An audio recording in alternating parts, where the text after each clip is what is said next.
പേടിക്കൊന്നും വേണ്ട, എനിക്ക് ഓർമ്മയുണ്ട്. അത് ബാങ്കിൽ ഇട്ട മാതിരിയാണ്. Okay okay. നിനക്ക് പൈസ തരാനുള്ള ആൾക്കാർ വന്ന് പറയണെങ്കിലും ഉണ്ടല്ലോ, എനിക്ക് പൈസ തരാനുള്ള ആൾക്കാർ എന്താ കാട്ടണറിയോ? ഞാൻ കണ്ടു കഴിഞ്ഞാൽ മാറി നടക്കുക. ചങ്ങായി 5 കൊല്ലായിട്ട് ഇതന്നെ പറയാലോ. 5 കൊല്ലായിട്ടോ? ഹസനാറെ, നീ മുനീറിന്റെ മൊയിലതിന് പോയിട്ടില്ലാറോ?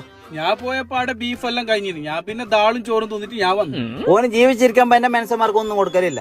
ഈ മരിച്ചിട്ടാകുമ്പോ ഓന്റെ പേരക്കുട്ടിക്കും കൂടെ ഒരു മര്യാദക്കുള്ള ഫുഡ് കൊടുക്കുന്നില്ല. ഉപ്പ നിങ്ങളെ ചങ്ങായി ഫാറൂഖ് വിളിക്കുന്നു. ഈ കള്ളപ്പന്നി ഇതുവരെ മരിച്ചില്ല. ഹലോ എടാ ഷാലു, നിന്റെ പൈസ ഞാൻ മറന്നിട്ടില്ല കേട്ടോ. 10,000 റുപ്യ ബാങ്കിൽ ഇട്ട മാതിരിയാണ്. അല്ല ഫാറൂഖ്, നീ ഇത് ബാങ്കിലിടാൻ തുടങ്ങിയിട്ട് 50 കൊല്ലായില്ല. നീ ഒരു കാര്യാക്ക്, അത് ബാങ്കിൽ നിന്ന് എടുത്തിട്ട് നിന്റെ മൊയിലത് കഴിക്ക്. എനിക്ക് ആ പൈസ വേണ്ട. ഫോൺ കൊണ്ടിട്ട് 50 കൊല്ലം കഴിഞ്ഞിട്ട് ഓനക്കൊരു മാറ്റമില്ലല്ലേ? പറഞ്ഞിട്ട് പോണില്ലാന്ന്. അതാ നിങ്ങക്ക് തന്നെയുള്ള പൈസ തന്നില്ലറാ. എന്റേതും ബാങ്കിലുണ്ട്.